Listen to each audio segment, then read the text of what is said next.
Olá a todos vocês que estão acompanhando a programação da TV Câmara, aqui pelo canal 61.4, canal aberto em sinal digital, pelo canal 4 da NET e também pelo portal www.riopreto.sp.leg.br.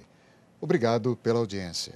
Este é o Câmara Cidadania, e hoje tenho o prazer de receber em nossos estúdios o professor Kazu Nagamine, empresário e estudioso das artes marciais.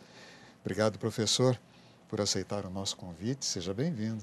Sou eu que agradeço a possibilidade, o convite, né, e sempre a possibilidade de estar podendo trocar algumas informações pertinentes ao exercício físico. Nós gostaríamos de saber primeiro, professor, um pouco da sua vida, a sua origem, a sua formação e como o senhor chegou no Karatê.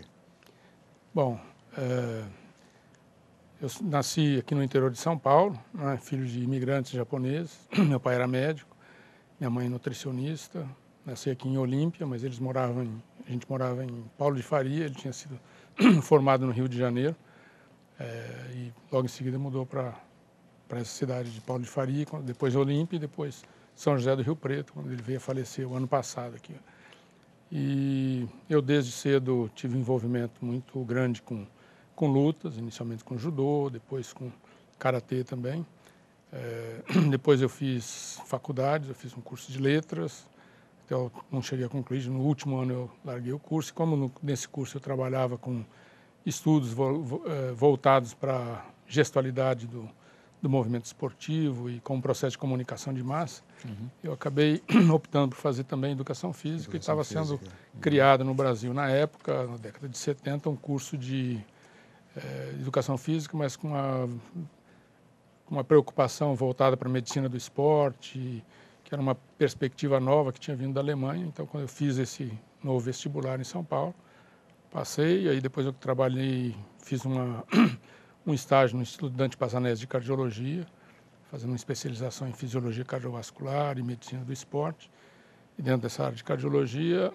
E quando eu fui, então, para a Universidade de São Paulo, trabalhar como pesquisador no centro de pesquisa lá do Laboratório de Fisiologia da Universidade, e o Dr. Domingo Braille, aqui em Rio Preto, estava junto com a equipe que fundou o IMC. Eles me convidaram para vir para cá, para atuar junto no departamento de ergometria e implantar um programa de reabilitação cardíaca aqui na cidade, isso na década de 70, já, né, no final meados de 70.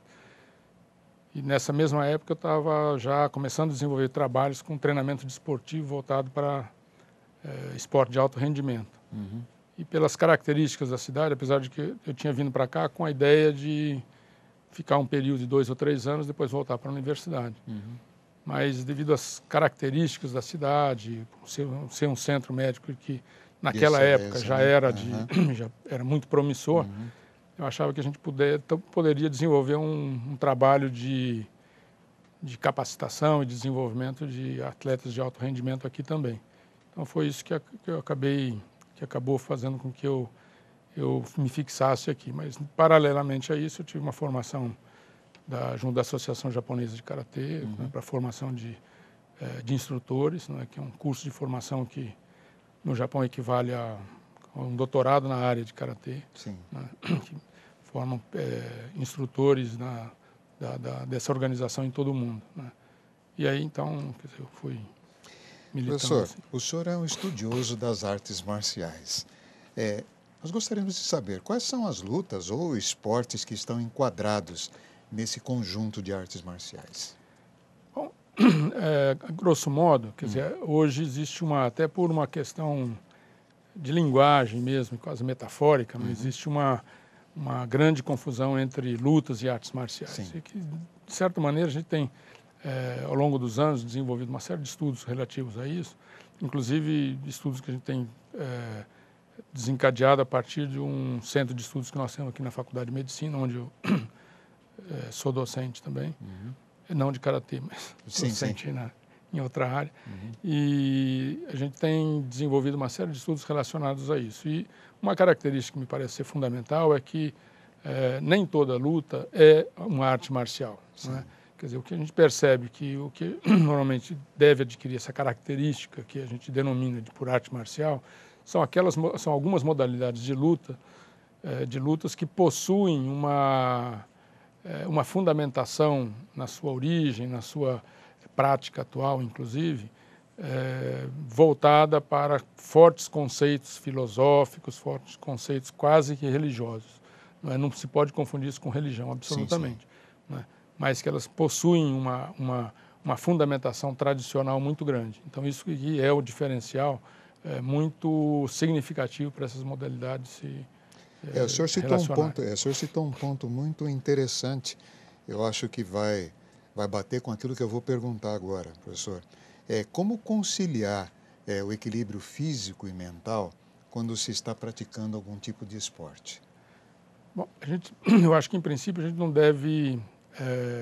deveria, né, dicotomizar, né, a mente e o corpo, ou o espírito e o corpo, estabelecer essa dicotomia, porque elas são entidades indissolúveis, elas fazem parte do conteúdo composto do ser humano, né?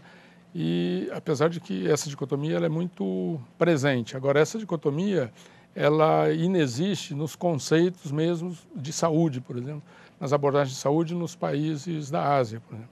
Quer dizer, no Japão, onde eu estudei bastante isso lá, quer dizer, a ideia que se tem de saúde e doença é um pouco diferente do que a gente tem aqui no Ocidente, né? E isso vai permear a edificação desses conceitos que nós identificamos hoje como artes marciais. Então, essas duas percepções do que é mente, do que é corpo, elas não são indissolúveis, né? E muito pelo contrário, nessa prática o que se procura é exatamente uma integração cada vez maior desses dois elementos.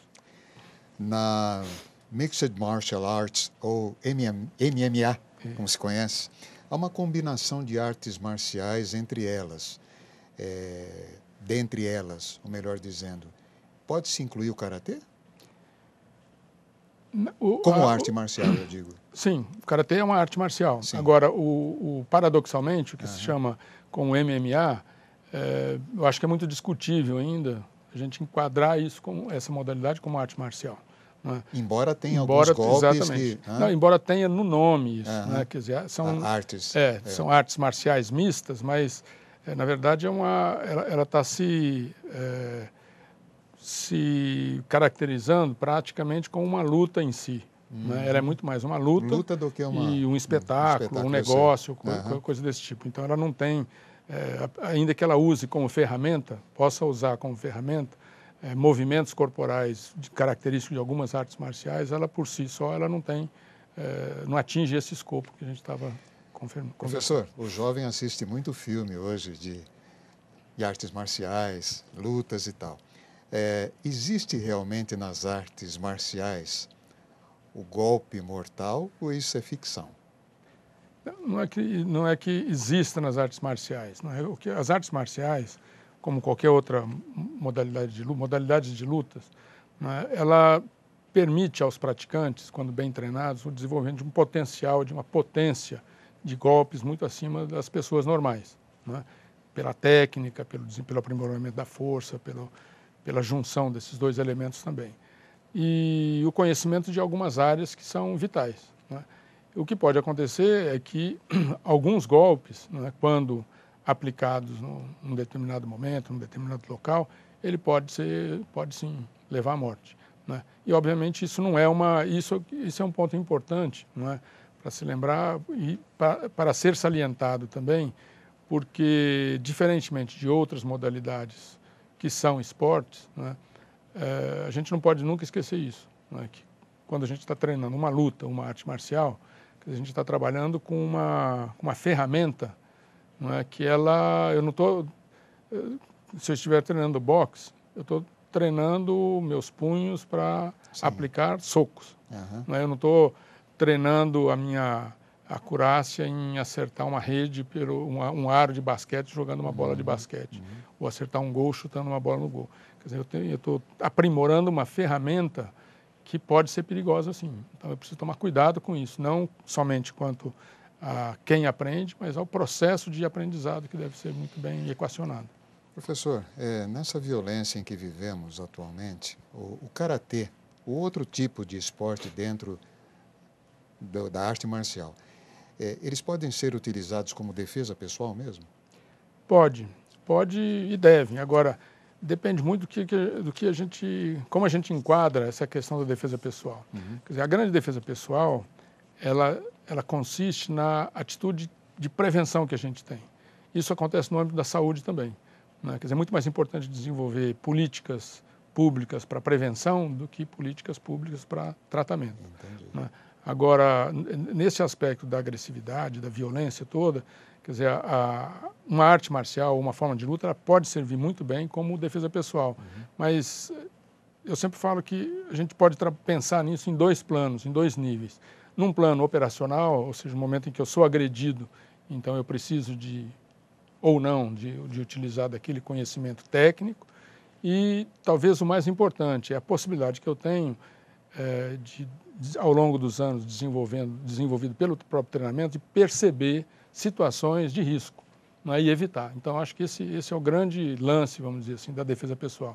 É a gente conseguir perceber situações em que o risco é iminente e evitar a exposição a esse risco. Mesmo porque a outra pessoa pode até estar armada, né? Exato. Não, e depois é a mesma questão da direção defensiva, Isso. né? Quer dizer, de uma série de atitudes efetivamente preventivas. É muito mais importante a gente prevenir do que precisar de utilizar dessas ações. A gente, para fechar o nosso primeiro bloco, professor, eu gostaria que o senhor contasse para a gente como é que foi a sua experiência fora do país. O senhor trabalhou fora do país um tempo. Trabalhei. Conte-nos para nós. Fiquei... como é que foi essa experiência toda entre esporte, entre educação física, como é que foi?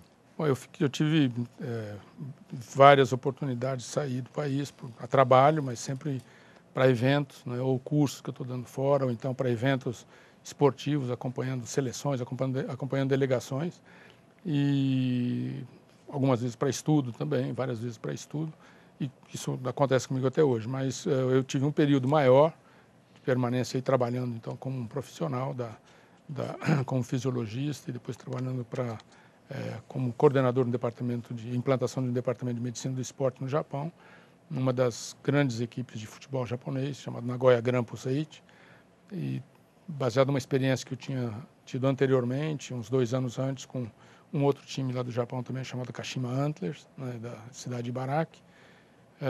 Eu fiquei no ano de 2000 e 2001 no Japão para desempenhar essa função, né? Desenvolver um centro de excelência de medicina do esporte, trabalhando como fisiologista dessa equipe, que é uma das principais equipes de futebol japonês.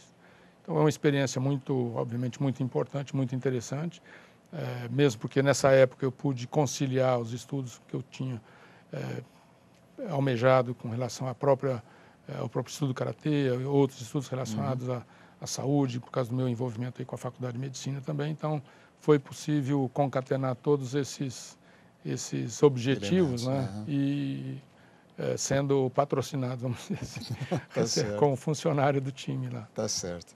Professor, nós vamos fazer um pequeno intervalo, a gente volta já já. Câmara Cidadania em 1 minuto só.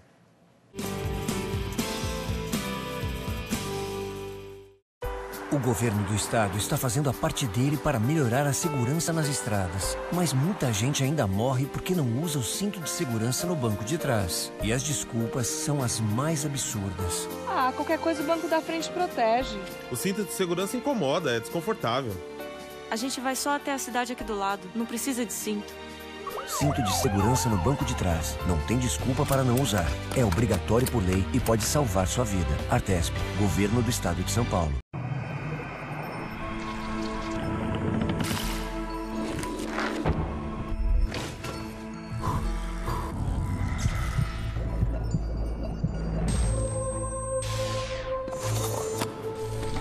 Você é sua principal ferramenta de trabalho. Por isso, empregador e empregado têm o dever de prevenir os acidentes de trabalho e preservar a vida. Com um ambiente de trabalho mais seguro, o Brasil avança para um futuro melhor. Estamos de volta com o programa Câmara e Cidadania, aqui pela TV Câmara, canal 61.4, canal aberto em sinal digital, pelo canal 4 da NET. E também você pode acompanhar esse programa e também toda a nossa programação acessando o site www.riopreto.sp.leg.br. Hoje estamos recebendo aqui em nossos estúdios o professor Kazuo Nagamine. ele está falando sobre esporte, sobre condições de vida e muito mais. Professor, nas escolas, os professores de educação física, eles podem inserir nas suas aulas alguma introdução sobre artes marciais? Pode, inclusive, pode e deveria. Né? Deveria. Deveria. Mesmo porque isso é previsto no programa curricular, né? Principalmente no estado de São Paulo. Sim, sim. Existem determinações, inclusive já publicadas, com programas da forma como abordar não somente artes marciais, mas como outras áreas da pedagogia do movimento e da educação esportiva, né?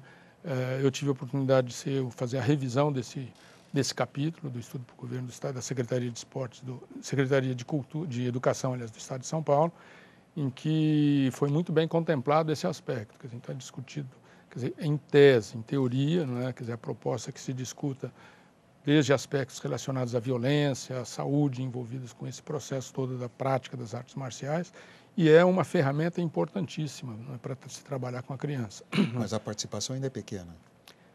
Porque é pequena, porque eu acho que talvez dependa, existe uma certa confusão de que o professor de educação física, para desenvolver esse conteúdo, às vezes ele entende que ele devesse conhecer mais aprofundadamente a modalidade, e não tem, absolutamente não. Da mesma maneira que ele não precisa conhecer com grande profundidade de futebol para trabalhar com modalidade esportiva. Sim, sim. Não é? O que a gente não pode confundir é a educação física escolar com o esporte escolar.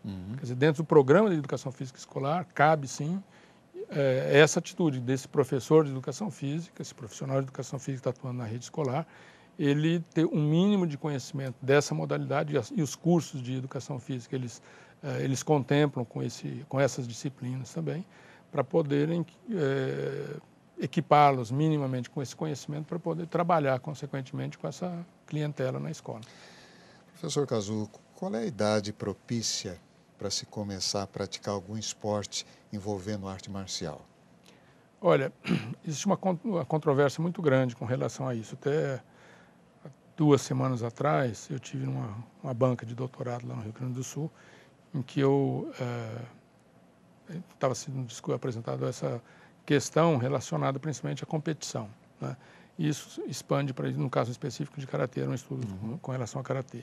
No entanto, existem algumas características de movimento que podem contemplar a prática do judô para crianças mais novas, né? Por causa da similaridade do gesto utilizado no judô, que é um gesto mais de preensão, que a criança agarra mais. Esse movimento ele tem uma similaridade maior, teria uma similaridade maior com as ações corporais que a criança tem no colo da mãe, agarrar a mãe, etc. Entendi. Então, isso teria do ponto de vista motor, talvez uma facilitação maior para as crianças de 4, 5, 6 anos. Crianças maiores que isso, a prática de modalidades como o karatê, por exemplo, que são movimentos um pouco diferentes. Uma produz um movimento mais de expansão, quer dizer, em que eu dou soco e chute, e a outra, movimento mais de preensão, em que eu agarro para produzir queda, etc, etc. Mas, de qualquer maneira, o mais importante não é tanto o gesto corporal, né, mas sim o conteúdo, né, educacional e a maneira como o professor que está ministrando essas disciplinas, a maneira como eles trabalham do ponto de vista pedagógico para a formação dessas crianças. Sim. No caso do karatê em específico, qual é a idade que se começa? Provavelmente com criança, a criança já vai para a aulinha de karatê. A gente tem visto, geralmente as crianças são atendidas a partir dos 7 anos de idade, em geral, 7 anos de idade. Tem casos de crianças menores, eu tenho visto em vários locais do Brasil e fora do Brasil também, crianças menores iniciando também, né? Mas isso depende, eu acho, muito do real interesse que essa criança tem, né, para praticar essa modalidade. O que a gente sabe, tem identificado muito claramente, é uma preocupação que se deve ter em não priorizar essas práticas de lutas com objetivos competitivos muito precocemente, né? Ou só competitivos. Porque a gente tem percebido em alguns estudos, inclusive um estudo que está em curso agora que é um doutorado que está sendo feito aqui conosco na Faculdade de Medicina, a gente tem sido identificado que projetos e programas que utilizam modalidades de luta com características únicas e exclusivamente competitivas, elas podem ser piores do que práticas puramente esportivas, como futebol, basquete, voleibol. Exatamente, e talvez por causa disso, porque elas são lutas, então, consequentemente, elas estão mexendo com conteúdo de agressividade diferenciada também. Nós estamos falando de esporte de uma maneira geral, claro que a gente está dando ênfase a artes marciais, mas hoje em dia é uma indústria de anabolizantes, há uma indústria de fortificantes, enfim, de uma série de medicamentos para essas gerações que querem um corpo um pouquinho mais cheio e tal. O senhor, como empresário, como dono de academia, o que o senhor acha disso tudo, professor? Bom, quer dizer, em princípio, para mim não tem muita separação daquilo que eu faço e daquilo que eu sou, pessoalmente, como ou empresário, ou professor, ou docente da Faculdade de Medicina também. Né? E normalmente eu tenho sido sempre convidado a falar alguma coisa sobre anabolizantes, ou menos suplementos, né? Como docente da faculdade, do curso de Medicina. O que acontece é que existe uma situação que a gente tem chamado muita atenção, que é a medicalização da doença. Né? E muito pior que a medicalização da doença é a medicalização da saúde. Né? Então, essa prática de uso excessivo, exacerbado de substâncias que são suplementos, considerados suplementos, que não são os anabolizantes, né? Elas podem ser nocivas também à saúde, né? Porque elas, em princípio, elas não podem substituir a alimentação. Quer dizer, o importante, de qualquer maneira, é uma alimentação balanceada, uma alimentação correta e adequada, é o que os nossos avós, nossos bisavós sempre nos ensinaram. Né? Isso não mudou, né? Ainda não mudou. Quer dizer, existe uma regra fisiológica ainda que existe. Agora, a questão do anabolizante, então, isso aí fica muito mais grave, né? Porque aí eu estou usando substâncias que são efetivamente nocivas e para que eu obtenha os resultados esperados, eu devo ingerir também doses exacerbadamente nocivas também. Então, o custo, né, para a saúde dessas pessoas que está utilizando isso é muito, muito significativo também. Professor, o senhor, além de docente, empresário aí do meio esportivo, é um empreendedor. Investir no esporte no Brasil, hoje, é um bom negócio? É um bom negócio em todo lugar, não no Brasil, em todo lugar. Tanto é que talvez seja uma das direções do ponto de vista de investimento, né, falando agora com negócio, é uma das áreas de maior direcionamento para investimento. Mas se a gente pensa pegar uma modalidade só, quer dizer, que é o futebol, por exemplo. O futebol, ele tem junto dele praticamente 1/3 de toda a força produtiva mundial tem algum vínculo com o futebol. Quer dizer, então, considerando desde aquele agricultor que planta algodão, que vai se transformar na camiseta, que vai ser vendida mediante uma estamparia pirata na porta do estádio do Rio Preto, por exemplo. Né? Quer dizer, aquele pipoqueiro lá do sertão da Bahia que planta pipoca, aquele pipoqueiro, não, aquele agricultor que planta pipoca, que vai ser vendida, comercializada aqui, porque agora ninguém planta pipoca mais aqui no estado de São Paulo, é só cana. Então, essa pessoa, quer dizer, considerando toda essa força produtiva no mundo inteiro, quer dizer, 1/3 dessa força produtiva tem uma vinculação com o futebol. Então, efetivamente, é um grande negócio, tanto é que a gente não teria tanto caso de corrupção e coisa errada também no meio. Professor, nós estamos chegando ao finalzinho do nosso programa. Eu gostaria de saber o seguinte: o que fazer hoje em dia para se ter um bom equilíbrio físico e mental no nosso dia a dia? Em primeiro lugar, bom senso, né? Entender que nós somos, em princípio, pessoas, seres criados para o movimento. Nós não fomos criados para o sedentarismo, ainda que a gente prefira o sedentarismo. Sim. Né? Quer dizer, nós somos criados porque se nós formos considerados como máquinas, quer dizer, uma máquina que, quanto mais ela funciona, né, quanto melhor eu exijo dela, melhor ela vai funcionar. Então, esse é um primeiro princípio. Agora, quando eu estou falando em bom senso, eu também não querer transformar essa máquina numa super máquina sem ter condições também, porque eu posso, como qualquer outra máquina, ela vai fundir. Então, esse bom senso, eu acho que ele é fundamental. Ainda funciona para quase todas as coisas, para isso também. Verdade, professor. Felizmente, nós chegamos ao final do nosso programa. Eu espero que ele tenha sido de grande valia para você, cidadão. Obrigado mais uma vez pela sua participação. Esperamos agradeço. Outras vezes o senhor aqui. Eu que agradeço a oportunidade e bons programas para vocês todos. Obrigado. Câmara Cidadania volta semana que vem com outro assunto de interesse de você, cidadão. TV Câmara, o canal do Legislativo.